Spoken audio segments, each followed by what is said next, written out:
Patunay ng isang totoong public servant si Vice President Sara Duterte. Ganito ang komento ni dating presidential spokesperson Attorney Harry Roque bilang pagdepensa na rin sa pangalawang Pangulo laban sa mga kritiko nito. Sa tingin ni Attorney Roque, maagang pamumulitika ang ginagawa ng mga kritiko ni Vice President Sara. Palaging kinukontra ng mga ito ang confidential at intelligence funds sa Office of the Vice President at Department of Education, maging pagkakaroon pa ng maraming bodyguards ng pangalawang Pangulo.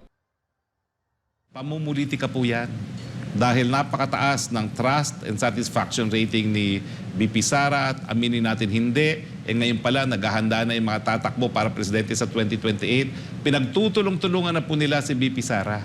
Pero hindi po nila magagawa yan dahil tignan mo naman si VP Sara, kahit anong iba to, wala akong pakialam sa inyo. Kung ayaw nyo bigay, huwag nyo ibigay. Pero tuloy-tuloy ang serbisyo ni VP Sara. Ganyan ang leader. Hindi lang siya nagtatrabaho dahil sa pera, kaya may pera, kaya wala, okay lang yan. Suportado rin ni Roque ang pahayag ni VP Sara hinggil sa recruitment ng komunista at teroristang grupo sa mga paaralan.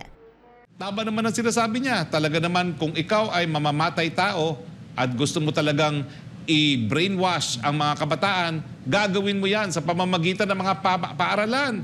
Kaya nga kinakailangan ng confidential fund para po malabanan yung mga komunista na nais mag-penetrate dahil may mga hanay na talaga na mga guro na nais i-brainwash ang mga kabataan. Kaya nga, ACT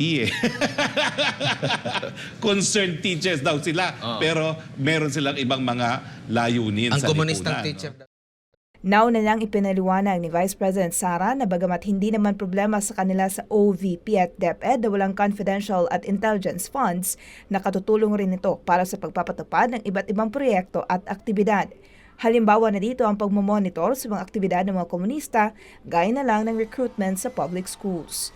Para sa Diyos at sa Pilipinas, kung mahal, ako si Valdivino Gracia, SMNI News.